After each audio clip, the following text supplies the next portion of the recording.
13. 그렇게 해서 피에르는 페테르부르크에서 진로를 선택할 겨를이 없었고 실제로 난동 때문에 모스크바로 추방되었다. 로스토프 백작집에서 사람들이 한 이야기는 사실이었다. 피에르는 경찰서장을 곰과 묶은 사건에 가담했다. 그는 며칠 전에 도착하여 여느 때처럼 아버지의 집에 머물렀다. 그도 자신의 이야기가 이미 모스크바에 널리 퍼졌을 것이고 아버지를 둘러싸고서 늘 자신을 호의적으로 대하지 않는 여인들이 백작의 화를 돋우려고 이 기회를 이용하리라는 것을 예상했지만 그래도 그는 도착한 날 아버지의 거처로 갔다. 그는 평소 공장 영예들이 머무는 응접실에 들어가 수틀과 책을 붙잡고 앉은 여자들과 인사를 나누었다. 그들 중 한 명이 소리내어 책을 읽고 있었다. 그들은 셋이었다. 가장 소녀인 깔끔하고 깐깐한 긴 허리의 처녀는 안나 미하일로브나를 만났던 바로 그 여자로 책을 읽고 있었다. 둘 다 뺨이 발그레하고 예쁘장한 동생들은 술을 놓고 있었다. 서로 다른 점이라곤 한 처녀의 입술 위에 있는 점뿐이었는데 그것이 그녀를 아주 예쁘게 해주고 있었다. 그들은 피에르를 시체나 패스트 환자처럼 맞았다. 마든니 공작영에는 책 읽기를 멈추고 놀란 눈으로 말없이 그를 바라보았다. 점이 없는 동생도 정확히 똑같은 표정을 지었다. 명랑하고 잘 웃는 점이 있는 막내는 재미있을 것이라고 예견한 앞으로 일어날 장면을 떠올리다가 지었을 미소를 감추느라 수틀 쪽으로 몸을 숙였다. 그녀는 털실을 밑으로 길게 내리고 무늬를 살피는 양 몸을 숙이면서 간신히 웃음을 참았다. 안녕하세요, 사촌 누님. 피에르가 말문을 열었다. 나를 모르겠어요? 너무 잘 알죠. 지나치게 잘 알아요. 백장님의 건강은 어떠신가요? 배워도 될까요? 피에르가 여느 때처럼 겸연쩍게 그러나 당황하는 기색 없이 물었다. 백장님은 육체적으로도 정신적으로도 고통받고 계세요. 그런데 당신은 백장님께 정신적 고통을 더해드리려고 특별히 신경 쓴 것 같더군요. 백장님을 배울 수 있습니까? 피에르가 거듭 물었다. 그분을 죽이고 싶다면 완전히 죽이고 싶다면 만나셔도 되죠. 올가 아저씨께 드릴 부용이 준비됐는지 가서 살펴봐. 시간이 다 돼서. 그녀는 이렇게 덧붙였는데 이 말을 통해 자기들은 바쁘다. 그것도 피에르의 아버지를 편안하게 해드리기 위해 바쁘다. 그런데 그는 분명 아버지에게 실망을 안겨드리느라 바쁘다 하는 뜻을 피에르에게 보여주고 있었다. 올가가 나갔다. 피에르는 잠시 서서 자매들을 바라보다가 고개를 숙여 인사하고는 말했다. 그럼 난 내 방으로 가겠습니다. 만나 뵈어도 괜찮을 때 내게 말해주세요. 그는 방에서 나갔다. 점이 있는 누이의 낭낭하면서도 요란하지 않은 웃음소리가 등 뒤에서 들렸다. 다음 날 바실리 공작이 와서 백작의 집에서 묵었다. 그는 피에르를 방으로 불러 이렇게 말했다. 이보게, 여기서도 페테르부르크에서처럼 처신하면 아주 나쁜 결말을 맞게 될 거야. 틀림없어. 백작은 매우 위중하시네. 자네는 절대로 그분을 배워서는 안 돼. 그 후로 피에르는 성가시게 하는 사람 없이 온종일 2층 자기 방에서 혼자 지냈다. 보리스가 그의 방에 들어갔을 때 피에르는 방 안을 돌아다니다가 구석에 멈춰 서서 마치 보이지 않는 적을 칼로 찌르듯 벽을 향해 위협하는 몸짓을 하기도 하고 안경 너머로 무섭게 노려보기도 하고 그러다가 다시 방 안을 거닐며 분명치 않은 말을 중얼거리기도 하고 어깨를 으쓱하기도 하고 두 팔을 벌리기도 했다. 영국은 끝이야. 그는 얼굴을 찌푸리고 누군가를 손가락으로 가리키며 중얼거렸다. 국가와 국민의 권리를 배신한 피트에게 다음과 같은 선고를. 그는 그 순간 자기를 나폴레옹으로 상상하며 자신의 영웅과 함께 이미 위험한 칼레 해협을 횡단하여 어른들을 함락하고서 피트에게 선고를 내리고 있었다. 그가 선고를 언도하려는 순간 늘씬하고 잘생긴 젊은 장교가 자기 방으로 들어서는 것이 눈에 띄었다. 그는 발을 멈추었다. 피에르는 보리스가 14살 소년일 때 떠나서 그를 분명하게 기억하지 못했다. 하지만 그럼에도 불구하고 그는 특유의 민첩하고 따뜻한 태도로 보리스의 손을 잡고 다정한 미소를 지었다. 날 기억합니까? 보리스가 쾌활한 미소를 지으며 차분하게 말했다. 어머니와 함께 백작을 뵈러 왔습니다. 하지만 건강이 좋지 않으신 것 같군요. 네, 안 좋으신 것 같습니다. 사람들에게 늘 시달리셔서요. 피에르는 청년이 누구인지 기억하려고 애쓰며 대답했다. 보리스는 피에르가 자신을 알아보지 못한다고 느꼈지만 이름을 댈 필요는 없다고 생각하며 조금도 당황하는 기색 없이 그의 눈을 똑바로 바라보았다. 로스토프 백작께서 오늘 그분 댁에서 열리는 만찬에 와달라고 청하셨습니다. 피에르에게는 꽤 긴 어색한 침묵이 흐른 뒤에 보리스가 말했다. 아, 로스토프 백작. 피에르가 기쁜 표정으로 입을 열었다. 그럼 당신은 그분의 아드님인 일리아군요? 상상이 됩니까? 처음엔 당신을 알아보지 못했습니다. 우리가 마담 자코와 보로비오비 고리에 가곤 했던 거 기억합니까? 오래된 얘기네요. 잘못 보셨습니다. 보리스는 대답하면서도 살짝 조소적인 미소를 띠고는 침착하게 말했다. 나는 안나 미하일로브나 드루베츠카야 공작 부인의 아들 보리스입니다. 아버지 로스토프의 성함이 일리아이고 아들은 니콜라이입니다. 그리고 나는 마담 자코라는 분을 전혀 모릅니다. 피에르가 마치 목이나 벌이 떼로 달려들기라도 한 것처럼 두 손과 머리를 흔들어대기 시작했다. 아, 이런 참, 내가 혼동했네요. 모스크바에 친척이 어찌나 많은지. 당신은 보리스군요. 그렇군요. 그럼 이제 우리 사이 이야기도 다 정리됐네요. 당신은 볼로뉴 원정에 대해 어떻게 생각합니까? 나폴레옹이 해협을 건너기만 해도 정말 영국인들은 낭패가 아닐까요? 난 원정이 충분히 가능하다고 생각합니다. 빌레브가 망쳐놓지만 않으면 말입니다.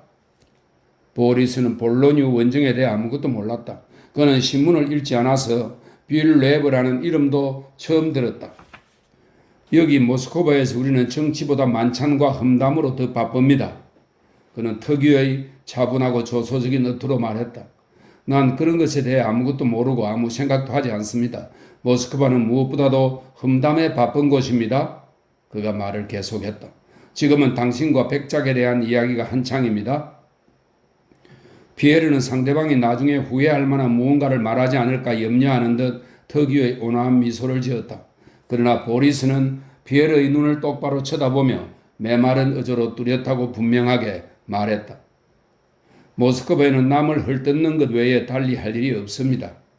그는 말을 이었다. 다들 백작이 자기 재산을 누구에게 남길 것인지에 정신이 팔려 있어요. 하지만 그분이 우리 모두보다 더 오래 사실지도 모르죠. 난 진심으로 그렇게 되길 바랍니다.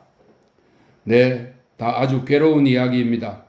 피에르가 말을 받았다. 아주 괴로워요. 피에르는 이 장교가 그 자신이 거북해하는 대화로 빠져들지 않을까 계속 걱정하고 있었다. 당신 눈엔 틀림없이 그렇게 보이겠죠? 보리스는 살짝 얼굴을 붉혔으나 목소리와 자세를 바꾸지 않고 말했다. 당신에게는 틀림없이 다들 부자에게서 무엇라도 받을 생각에만 정신이 팔려 있다고 보일 겁니다. 그렇지, 피에르는 생각했다. 오해를 피하기 위해 당신에게 이 말을 해두고 싶습니다. 만약 당신이 나와 내 어머니를 그런 부류의 사람으로 본다면 큰 실수를 하는 거라고 말입니다. 우리는 매우 가난합니다. 하지만 최소한 나 자신을 위해 말합니다. 바로 당신 아버지가 부자이기 때문에 나는 나 자신을 그분의 친척으로 여기지 않습니다. 나도 어머니도 그분에게 결코 아무것도 청하지 않을 것이고 아무것도 받지 않을 것입니다.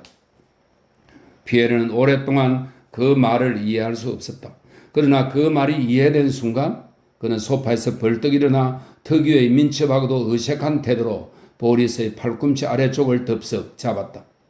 그러고는 보리스보다 더 얼굴을 붉히며 수치와 분노가 뒤섞인 감정으로 입을 열었다. 참 이상하네요. 설마 내가, 게다가 또 도대체 누가 그런 생각을 잘 알고 있습니다. 하지만 보리스가 다시 그의 말을 끊었다.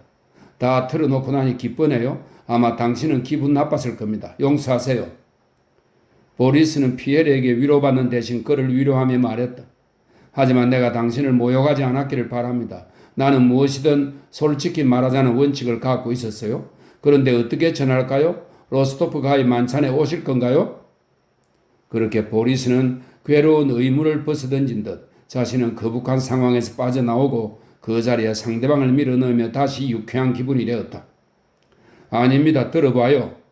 피에르가 마음을 가라앉히며 말했다. 당신은 놀라운 사람입니다. 당신이 지금 한 말은 아주 훌륭합니다. 참으로 훌륭해요. 물론 당신은 날 모릅니다. 우리는 아주 오래전부터 보지 못했으니까요. 아직 어렸을 때 당신 예상으로는 내 안에 그런 난 당신을 이해합니다. 아주 잘 이해해요. 나라면 그렇게 못합니다. 나한테는 그럴 만한 기계가 없어요. 하지만 훌륭해요. 당신을 알게 되어 무척 기쁩니다. 이상하네요. 그는 잠시 입을 다물었다가 빙그레 웃으며 덧붙였다. 당신이 내 안에서 그런 인간을 예상하다니요? 그는 웃음을 터뜨렸다. 뭐 어떻습니까? 서로 더 잘 알아갑시다. 잘 부탁합니다. 그는 보리스의 손을 꼭 쥐었다. 당신이 아는지 모르지만 난 아직 한 번도 백작을 뵙지 못했습니다. 그분이 부르지 않았어요. 난 그분이 인간으로서 불쌍합니다. 하지만 어찌겠습니까? 그런데 당신은 나폴레옹이 바다건너로 군대를 보낼 수 있을 거라고 생각합니까? 보리스가 싱긋 웃으며 물었다. 피에르는 보리스가 화제를 바꾸고 싶어하는 것을 알아채고 그의 뜻에 동의하며 볼로뉴 계획의 이익과 불이익을 설명하기 시작했다. 보리스를 공작 부인에게 데려가려고 하인이 왔다. 공작 부인은 돌아갈 채비를 하고 있었다. 피에르는 보리스와 더 가까이 지기 위해 만찬에 가겠노라 약속하고 안경너머로 그의 눈을 다정하게 바라보며 그의 손을 굳게 쥐었다. 그가 떠난 후 피에르는 다시 오랫동안 방안을 거닐었다. 이제는 더 이상 보이지 않는 적을 검으로 찌르는 행동을 하지 않고 사랑스럽고 총명하고 의연한 청년을 떠올리며 빙그레 웃고 있었다. 풋풋한 시절에 특히 고독한 처지에 있을 때 흔히 그렇듯이 그는 젊은이에게 까닭 모를 다정함을 느껴서 그와 꼭 친해지리라 다짐했다. 바실리 공작이 공작 부인을 배웅했다. 공작 부인은 눈가에 손수건을 대고 있었고 그녀의 얼굴은 눈물로 얼룩져 있었다. 무서운 일이에요. 무서워요. 그녀가 말했다. 하지만 어떤 희생을 치르더라도 나는 내 의무를 다하겠어요. 밤샘을 하러 올게요. 그분을 저렇게 두어서는 안 돼요. 매 순간이 소중해요. 공작 영예들이 왜 그렇게 꿈을 대는지 영문을 모르겠네요. 어쩌면 내가 그분을 준비시킬 방법을 찾도록 하나님이 도우실지도요. 안녕히 계세요, 공작. 하나님께서 당신을 붙들어 주시길. 안녕히 가십시오, 친애하는 부인. 그녀에게서 몸을 돌리며 바실리 공작이 대답했다. 아, 그분은 끔찍한 상황에 놓이셨단다. 카레타에 자리를 잡고 앉자 어머니가 아들에게 말했다. 아무도 알아보지 못하셔. 난 모르겠어요, 엄마. 피에르에 대한 그분의 태도는 어떤가요? 아들이 물었다. 얘야, 유언이 모든 것을 말해주겠지. 우리의 운명도 거기에 달렸단다. 하지만 엄마는 어째서 그분이 우리에게 무언가를 남기실 거라고 생각하시죠? 아, 얘야, 그분은 그렇게 부유하고 우리는 이렇게 가난하지 않니? 휴, 그것만 가지고는 충분한 이유가 못 돼요, 엄마. 아, 하나님, 그분이 그렇게 위독하시니. 어머니가 큰 소리로 부르짖었다. 14. 안나 미하일로브나가 아들과 함께 키릴 블라디미로비치 베조프 백작의 집으로 떠나자 로스토바 백작 부인은 눈가에 손수건을 대고 오랫동안 혼자 앉아 있었다. 마침내 그녀는 배를 울렸다. 이봐요, 당신 뭐해요? 그녀는 몇 분씩 자신을 기다리게 한 환여에게 화를 내며 말했다. 일하고 싶은 생각이 없는 거예요? 그럼 당신에게 다른 자리를 알아봐 주겠어요. 백작 부인은 친구의 슬픔과 굴욕적인 가난이 속상해서 기분이 언짢았다. 그런 기분은 하녀를 이봐요와 당신이라고 부르는 데서 드러났다. 죄송합니다. 하녀가 말했다. 백작님께 가서 내게 오시라고 해요. 백작은 늘 그렇듯이 몸을 뒤뚱거리며 다소 미안한 표정으로 아내에게 다가왔다. 아, 사랑스러운 백작 부인, 들껑으로 만든 소테오 마데르가 아주 훌륭할 것 같아요. 마셰르, 맛을 봤어요. 타라스카를 위해 1천 루블을 쓴 게 괜한 짓이 아니었어. 그만한 가치가 있어요. 그는 활기차게 두 팔꿈치를 무릎에 꿰고 하얗게 센 머리카락을 흩뜨러뜨리며 아내 곁에 앉았다. 백작 부인, 무슨 분부를 내리시렵니까? 사실은요, 여보, 여기 이 얼룩은 뭐예요? 그녀가 조끼를 가리키며 말했다. 소태 자국이네, 틀림없어요. 그리고 미소를 지으며 덧붙였다. 실은요, 백작, 돈이 필요해요. 그녀의 얼굴에 슬픔이 어렸다. 아, 백작 부인. 백작이 지갑을 꺼내며 부산을 들었다. 많이 필요해요. 500루블은 있어야 해요. 그녀는 3배 손수건을 꺼내 남편의 조끼를 닦아주었다. 지금 주지, 당장 주겠어. 어이, 거기 누가 없나? 자신이 외쳐 부른 자는 그 부름에 쏜살같이 달려오리라고 확신하는 사람들만이 내는 목소리로 그가 외쳤다. 미텐카를 불러와. 귀족의 아들로 태어나 백작의 집에서 양육을 받고 지금은 백작의 모든 일을 관장하고 있는 미텐카가 조용한 걸음으로 방에 들어왔다. 이보게, 그게 말이야. 안으로 들어온 공손한 청년에게 백작이 말했다. 돈을 좀 가져다 줬으면 하는데. 그는 생각에 잠겼다. 그래, 700루블이야. 맞아. 그리고 잘 살피게. 저번처럼 찢어지고 지저분한 거 말고 깨끗한 돈으로 가져오게. 백작 부인에게 드릴 거니까. 그래, 미텐카, 깨끗한 돈으로 부탁해. 백작 부인이 단식하며 말했다. 카카, 언제 가져올까요? 미텐카가 말했다. 아셔야 하는 게요. 아닙니다. 걱정하지 마십시오. 그는 백작이 힘겹게 자주 숨을 몰아쉬기 시작한 것을 알아차리고 덧붙였다. 그것은 화가 나기 시작했다는 징조였다. 제가 깜빡 잊고 있었습니다. 당장 가져올까요? 그래, 즉시 가져오게. 이 자리에서 백작 부인에게 드릴 수 있도록. 미텐카는 나의 황금이야. 청년이 나가자 백작은 빙그레 웃으며 덧붙였다.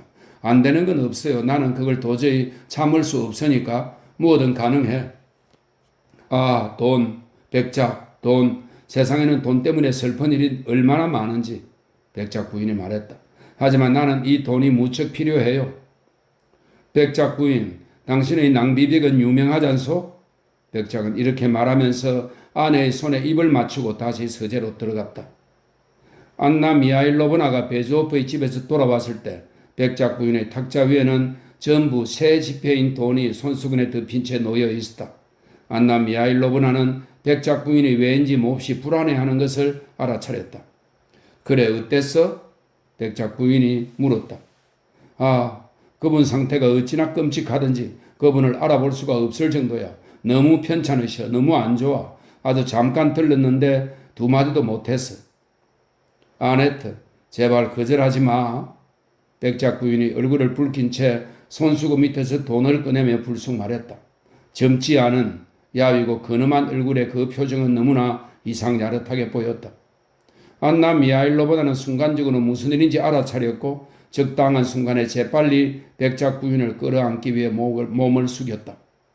내가 보리스에게 주는 거야. 군복지어 입게. 안나 미하일로브나는 이미 그녀를 끌어안고 울음을 터뜨렸다. 백작 부인도 울었다.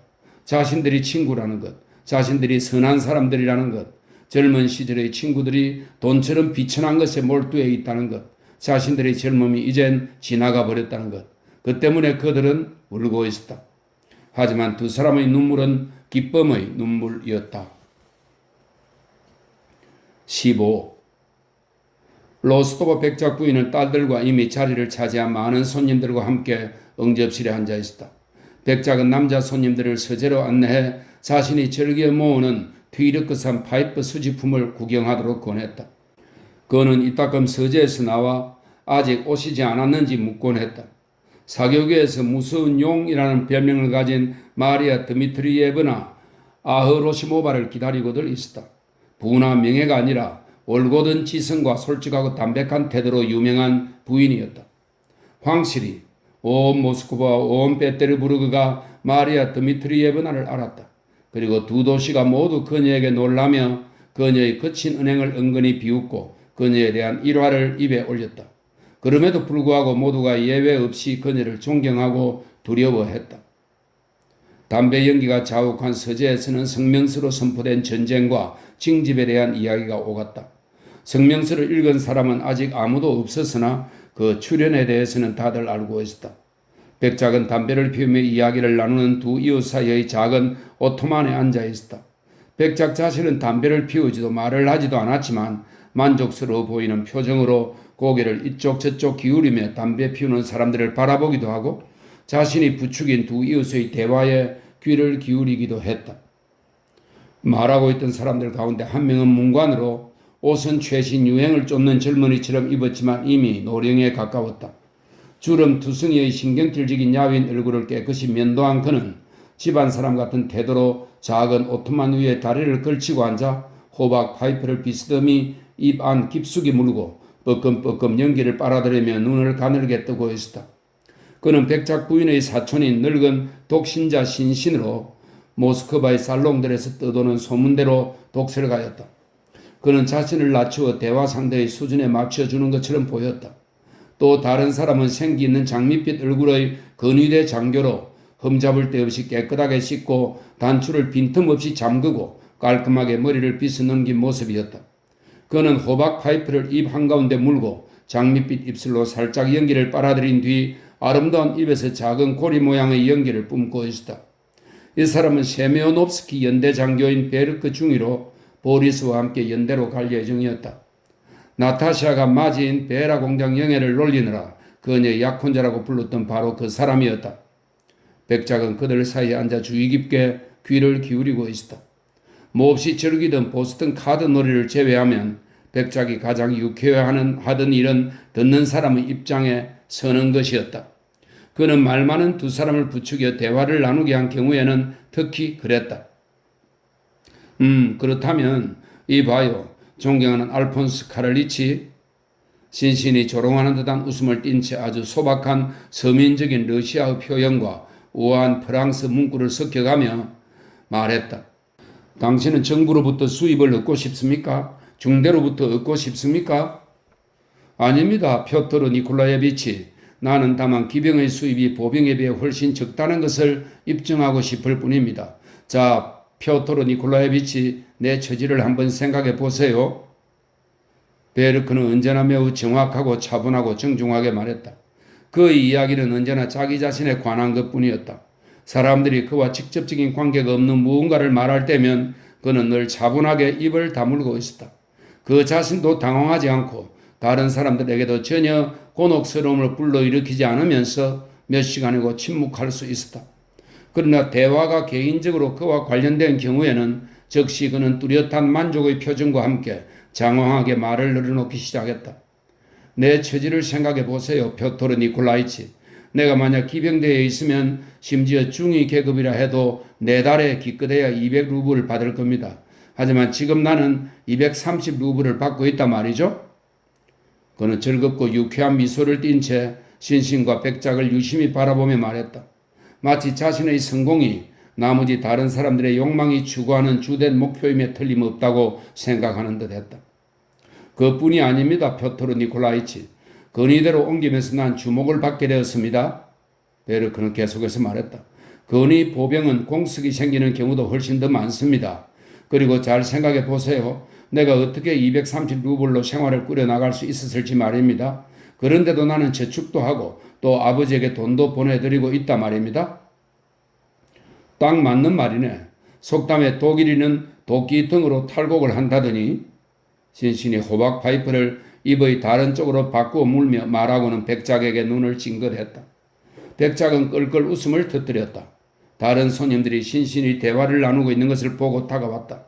베르크는 조롱도 무관심도 눈치채지 못한 채 자기가 건의대로 옮김으로써 군사학교 동창들보다 계급이 앞섰다고, 전세에는 중대장이 죽을 수 있으니 그러면 중대의 최고참인 자기가 쉽게 중대장이 될 수 있다고, 연대에서 모두 자기를 좋아한다고, 아버지가 자기를 흡족해 한다고 계속해서 짓거려댔다. 베르크는 이 모든 이야기를 늘어놓으며 만족하는 듯 보였고 다른 사람들에게도 자기 관심사가 있다는 것을 전혀 생각하지 않는 듯 했다. 그러나 그가 이야기하던 모든 것이 어찌나 유쾌하고 진지한지, 젊은이 특유의 이기주의가 풍기는 순진함이 어찌나 뻔히 보이던지 청중은 그만 무장해제되고 말았다. 이 봐요. 당신은 보병되든 기병되든 어딜 가든 성공할 거요. 내 예언이 맞을 거요. 신신이 그의 어깨를 가볍게 두드리고 오토만에서 두 다리를 내리며 말했다. 베르크는 기쁜 듯 씩 웃었다. 백작이 그리고 그를 뒤따라 손님들도 응접실로 나갔다. 만찬을 앞두고 모여든 사람이 자쿠스카에 불러주기를 기다리며 긴 대화를 시작하려 하지 않는, 그러면서도 식탁에 앉으려고 안다라는 게 결코 아님을 보여주기 위해 주위를 서성이며 침묵을 피해야 한다고 여기는 때였다. 주인 부부가 문 쪽을 힐끗거리며 이따금 눈짓을 주고받는다. 손님들은 그 시선에서 누구를 아니면 무엇을 기다리고 있는지 추측해 내려고 애쓴다. 뒤늦게 온 중요한 친척일까? 아니면 아직 완성되지 않은 요리일까? 피에르는 만찬 직전에 도착해서 맨 먼저 맞닥뜨린 응접실 한가운데의 안락의자에 어색하게 앉아 사람들의 길을 막고 있었다. 백작 부인은 그에게 말을 시키고 싶었지만 그는 누군가를 찾는 듯 안경 너머로 주위를 순박하게 둘러보면서 백작 부인의 질문에 간단하게 답할 뿐이었다. 그는 부끄러운 처지에 놓여 있으면서도 혼자만 깨닫지 못하고 있었다. 고음 이야기를 알고 있던 대다수 손님들이 호기심 어린 눈으로 이 덩치 크고 뚱뚱하고 온순한 남자를 바라보면서 어떻게 저런 굼뜨고 수줍음 많은 사람이 경찰서장에게 그런 장난을 칠 수 있었는지 의아해했다. 온 지 얼마 안 됐죠? 백작 부인이 그에게 물었다. 네, 부인. 그는 주위를 둘러보며 대답했다. 내 남편 만난 적 없죠? 네, 부인. 그는 생뚱맞게 씩 웃었다. 당신은 얼마 전까지 파리에 있었던 모양이에요. 아주 재미있을 것 같네요. 아주 재미있습니다. 백작 부인은 안나 미하일로브나와 눈짓을 주고받았다. 안나 미하일로브나는 청년을 상대해달라는 부탁임을 알아채고 그의 곁에 다가앉아 아버지에 관해 말하기 시작했다. 하지만 그는 백작 부인에게 그랬던 것처럼 그녀에게도 간단한 말로 대답할 뿐이었다. 손님들은 모두 자기들끼리 이야기하기에 바빴다. 라주몹스키 댁분들은 참 매력적이에요. 아프락시나 백작 부인은 사방에서 말소리가 들렸다. 백작 부인은 일어나서 홀 쪽으로 갔다. 마리아 드미트리예브나신가요? 홀에서 그녀의 목소리가 들렸다. 그 여자 맞네. 투박한 여자 목소리가 대답으로 들렸다. 뒤이어 마리아 드미트리예브나가 방으로 들어왔다. 아가씨들과 심지어 아주 나이든 사람들을 제외한 부인들까지 모두 자리에서 일어났다. 마리아 드미트리예브나는 문간에 멈춰서서 하얗게 센 머리카락을 말아 올린 50살 된 머리를 높이 치켜 세우고 뚱뚱한 몸을 곧게 편 채 손님들을 둘러보고는 마치 소매자락을 긋듯 드레스의 넓은 소매를 느긋하게 매만졌다. 마리아 드미트리예브나는 언제나 러시아어로 말했다. 사랑하는 두 모녀의 명명이를 축하하네. 그녀가 다른 소리들을 압도하는 특유의 크고 굵은 목소리로 말했다. 이 방탕한 늙은이, 자네는 어떤가? 그녀는 자신의 손에 입을 맞추는 백작에게 얼굴을 돌렸다. 보아하니 모스크바에 있는 게 지루하지. 개들을 몰고 갈 곳이 없지. 하지만 어쩌겠나. 이 작은 새들이 저렇게 자라고 있는데. 그녀는 처녀들을 가리켰다. 좋든 싫든 신랑감을 찾아줘야지. 그래 어찌 지냈느냐 나의 카자크? 마리아 드미트리예브나는 나타샤를 카자크라고 불렀다. 그녀는 두려움 없이 명랑하게 자신의 손에 입을 맞추러 다가온 나타샤를 다정하게 쓰다듬으며 말했다. 너가 못된 아가씨라는 것은 안다만 그래도 사랑한다. 그녀는 커다란 손가방에서 배 모양의 루비 귀걸이 한 쌍을 꺼내 명명일의 기쁨으로 얼굴이 환하게 빛나고 뺨이 발그레 물든 나타샤에게 주고는 이내 피에르에게 고개를 돌렸다. 오 얘야 이리 좀 와보렴. 그녀는 일부러 나지막하고 가느다란 목소리로 말했다. 와보라니까 얘야. 그러고는 위협적인 태도로 소매자락을 더 높이 걷어 올렸다. 피에르는 안경 너머로 순진하게 그녀를 바라보며 다가갔다. 가까이 오너라 얘야. 가까이 와. 난 너희 아버지가 기회를 잡았을 때 너희 아버지에게도 혼자 진실을 말했어. 너한테도 그러라고 하나님이 명하시는구나. 그녀는 잠시 입을 다물었다. 모두 이것이 서두에 불과하다고 느끼며 무슨 일이 일어날까 하는 기대로 조용히 숨을 죽였다. 잘했다. 할 말이 없어. 훌륭한 아이야. 아버지가 병상에 누워있는데 아들은 경찰서장을 곰등에 태우고 놀다니. 부끄럽구나. 얘야 부끄러워. 차라리 전쟁에 나가는 게 낫겠어. 그녀는 몸을 돌려 가까스로 웃음을 참고 있던 백작에게 손을 내밀었다. 자, 그럼 식탁으로 갈까? 때가 된 것 같은데? 마리아 드미트리예브나가 말했다. 백작이 마리아 드미트리예브나와 함께 앞장섰다. 그 다음에는 경기병 연대장이 백작 부인을 이끌고 갔다. 그는 니콜라이가 그와 함께 연대를 뒤쫓아 가야 해서 필요한 사람이었다. 안나 미하일로브나는 신신과 함께 걸었고 베르크는 베라에게 손을 내밀었다. 줄리 카라게나는 생글생글 웃으며 니콜라이와 함께 식탁으로 갔다. 그들을 뒤따라 걷는 또 다른 쌍들이 홀 전체에 길게 늘어섰고 마지막으로 아이들과 가정교사들이 한 사람씩 뒤를 이었다. 하인들이 움직이고 의자들이 들그덕거리고 악단이 음악을 연주하고 손님들이 각자 자리에 앉았다.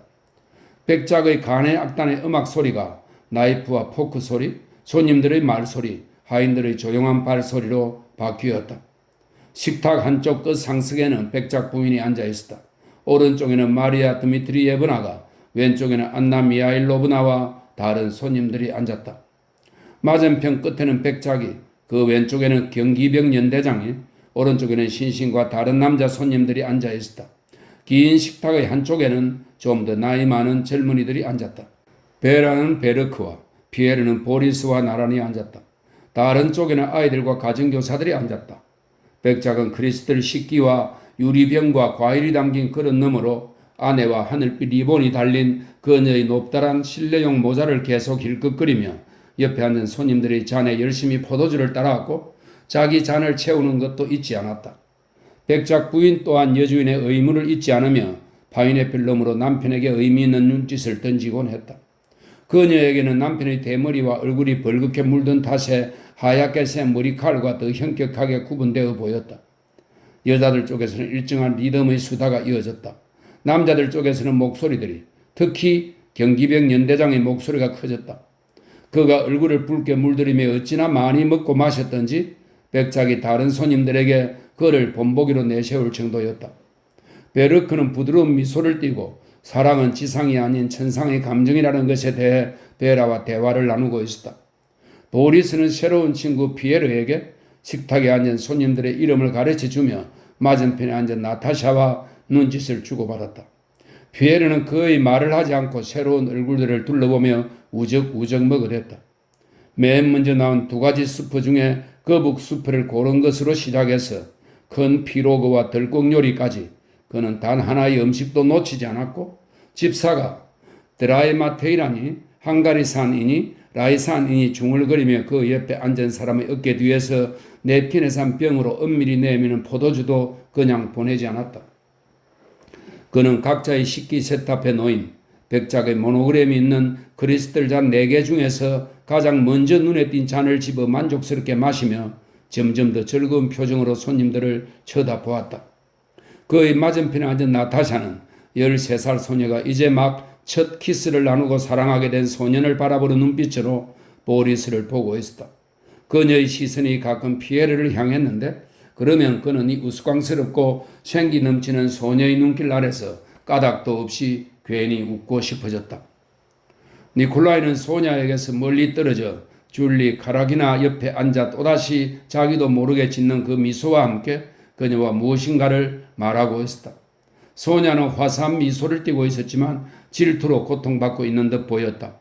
그녀는 얼굴이 창백해졌다 붉어졌다 하면서 니콜라이와 줄리가 나누는 대화에 온 힘을 다해 귀를 기울이고 있었다.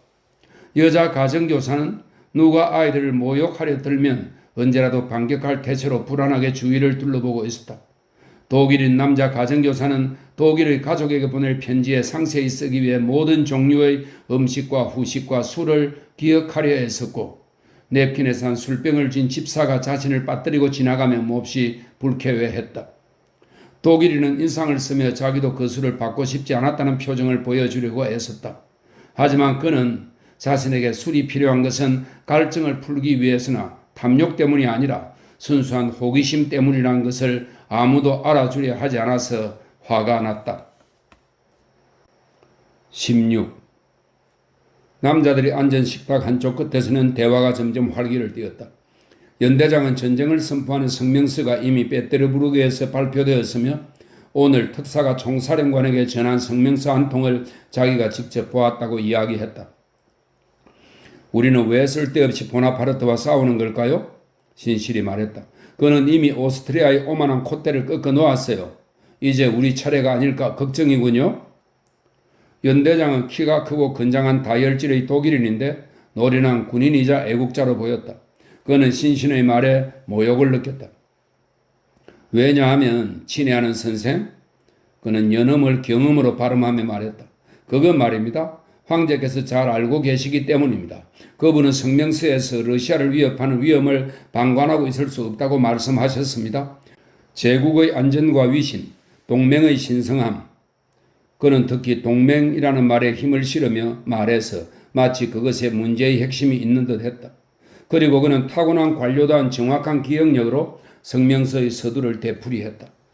군주의 유일하고 절대적인 목적, 즉 견고한 토대 위에 유럽의 평화를 확립하려는 갈망은 오늘날 군대 일부를 국경 밖으로 움직여 이 의도를 성취하기 위한 새로운 노력을 기울이도록 군주를 결심시켰도다. 바로 이런 까닭입니다. 친애하는 선생. 연대장은 술잔을 비우면서 격려를 구하는 눈길로 백작을 바라보곤 교훈적으로 말을 맺었다. 이런 속담을 아십니까? 예료마, 너는 집에 들어앉아서 내 물레가락이나 갈고 있는 게 좋을 것을. 신신이 찌푸린 얼굴에 미소를 지으며 말했다. 이 말은 우리에게 놀랍도록 잘 어울리지요. 수보로프를 입에 올려 뭐하겠습니까? 그 사람조차 산산이 격파되고 말았는데요. 이제 우리에게 수보로프 같은 사람이 어디 있습니까? 당신에게 묻겠습니다. 그는 끊임없이 러시아와 프랑스를 넘나들며 말했다. 우리는 마지막 한 방울의 피를 흘릴 때까지 싸워야 합니다. 연대장이 식탁을 치며 말했다. 황제를 위해 죽는 겁니다. 그럼 다 잘 될 겁니다. 그리고 생각은 가능한 한 적게. 그리고는 다시 백작 쪽을 바라보며 말을 맺었다. 늙은 경기병들은 그렇게 생각합니다. 그게 전부입니다. 젊은이이자 젊은 경기병인 당신은 어떻게 생각하시나? 그는 니콜라이를 향해 이렇게 덧붙였다. 화제가 전쟁에 관한 것임을 들은 니콜라이는 이미 자신의 대화 상대를 버려둔 채 커다랗게 뜬 눈으로 연대장을 바라보면서 그의 말에 골똘히 귀 기울이고 있었다. 전적으로 동의합니다. 니콜라이는 얼굴을 온통 확 붉히고는 마치 그 순간 대단한 위험에 처한 것처럼 결연하고 필사적인 표정으로 접시를 돌리기도 하고 컵들의 자리를 바꾸기도 하면서 대답했다. 나는 러시아인들이 죽든지 이기든지 싸워야 한다고 확신하고 있습니다. 그는 다른 사람들과 마찬가지로 그 자신도 이미 말이 입 밖에 나온 후에야 그것이 이 경우에 지나치게 열광적이고 거만한 것이었음을 느끼고 쑥스러워했다. 멋져요. 당신 말은 정말 훌륭해요. 그의 곁에 앉은 줄리가 숨을 몰아쉬며 말했다. 소냐는 니콜라이가 말하는 동안 온몸을 떨었고 귀 뒤에서 목덜미와 어깨까지 새빨개졌다. 피에르는 연대장의 말에 귀를 기울이다가 찬성의 뜻으로 고개를 끄덕였다. 참으로 훌륭합니다. 그가 말했다. 진정한 경기병이군 젊은이. 연대장이 또다시 탁자를 치며 외쳤다. 거기서 뭘 그렇게들 떠들고 있어? 갑자기 식탁 너머에서 마리아 드미트리예브나의 굵은 목소리가 들렸다. 자네는 탁자를 왜 쳐? 그녀는 경기병을 돌아보았다. 누구한테 열을 올리는 거야? 프랑스인들이 거기 자네 앞에 있다고 생각하나 보지? 나는 진실을 말하고 있습니다. 경기병이 빙긋 웃으며 말했다. 온통 전쟁 이야기뿐이군. 백작이 식탁 너머로 소리쳤다. 내 아들도 나갑니다. 마리아 드미트리예브나, 내 아들도 간다고요? 내 아들 넷도 군대에 있어. 그래도 나는 슬퍼하지 않아. 모든 게 하나님의 뜻이야. 난로 위에 누워있다 죽기도 하고 전쟁터에서 하나님이 자비를 내려주시기도 해. 식탁 저쪽 끝에서 마리아 드미트리예브나의 굵직한 목소리가 전혀 힘들인 기색 없이 울려 퍼졌다. 하긴 그렇군요. 그러고 나서 사람들은 다시 나뉘어 여자들은 식탁 한 끝에서 남자들은 그 반대편 끝에서 대화에 몰두했다. 그것 봐. 못 묻겠지? 어린 남동생이 나타샤에게 말했다. 못 묻네. 물어볼 거야. 나타샤가 대답했다. 그녀의 얼굴이 필사적이고도 유쾌한 기리를 드러내면서 갑자기 확 달아올랐다. 그녀는 자리에서 살짝 일어나 맞은편에 앉은 피에르에게 자기 말에 귀 기울여달라고 눈짓으로 부탁한 뒤 어머니를 돌아보았다. 엄마! 가슴에서 나오는 듯한 그녀의 어린아이 같은 목소리가 식탁 전체에 울려 퍼졌다. 무슨 일이야? 백작 부인이 깜짝 놀라 물었다가 딸의 표정에서 장난임을 깨닫고는 위협적인 거부의 고갯짓을 하며 엄하게 손을 내저었다. 대화가 잦아들었다. 엄마, 후식은 뭐예요? 나타샤의 여린 목소리가 흔들림 없이 더욱 결연하게 울려 퍼졌다. 백작 부인은 눈살을 찌푸리고 싶었지만 그럴 수 없었다. 마리아 드미트리예브나가 굵은 손가락으로 위협했다. 카자크! 그는 얼음장을 놓으며 말했다. 손님들 대부분은 이 당돌한 행동을 어떻게 받아들여야 할지 몰라 부모를 바라보았다. 혼날 줄 알아? 백작 부인이 말했다. 엄마, 후식으로 뭐가 나와요? 자신의 당돌한 행동이 좋게 받아들여질 것이라 확신한 나타샤는 이제 별나 보일 만큼 명랑하고 대담하게 외쳤다. 소냐와 뚱뚱한 페테아는 웃음 때문에 얼굴을 가렸다. 자, 물어봤지? 나타샤는 어린 남동생과 피에르에게 소곤거리고는 다시 피에르를 흘기 쳐다보았다. 아이스크림이지. 너한테만 안 줄 거다.